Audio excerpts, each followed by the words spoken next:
Alexa Ilacad at ang kanyang boyfriend na si Katie Estrada nakipagbardagulan sa isang netizen. Paano nga ba ito nangyari? Tara't na't panoorin. Welcome. Chica Chismis with Artistang Masa. Please don't forget to click like, share, and subscribe and click the notification bell para lagi kayong updated for hot and latest chika everyday. Nakasagutan ng kapamilya actress sa si Alexa Ilacad ang isang netizen na pumuna sa kanyang itsura at katawan. Ibinahagi ng actress sa Instagram ang screenshot ng kanilang palitan ng mensahe ng body shamer sa social media. Ngunit, nang aming suriin, burado na ang mga komento ng netizen sa kanyang account. Pambabarag ng basher kay Alexa.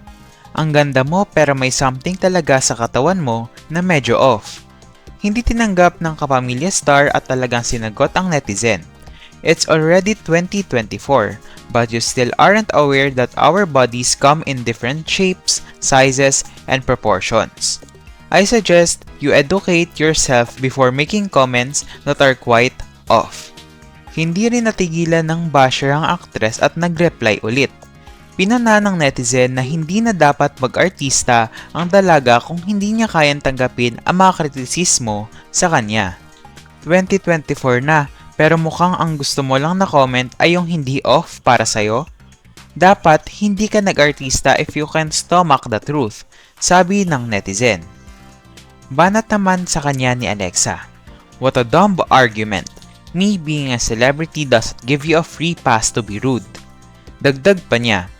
Last time I checked, ang trabaho ko po bilang artista ay umarte, kumanta, sumayaw minsan, at magpasaya ng tao, which I love doing.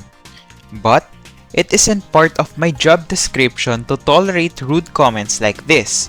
Constructive criticism, I accept with an open heart. But this? Nah, such a toxic mindset, say pa niya. Matatanda ang ipinagtanggol pa noon si Alexa ng ka-love team niyang si Katie Estrada laban sa isa ring body shamer na nagkomento ng Gasol ka girl at Alexa Ilacad.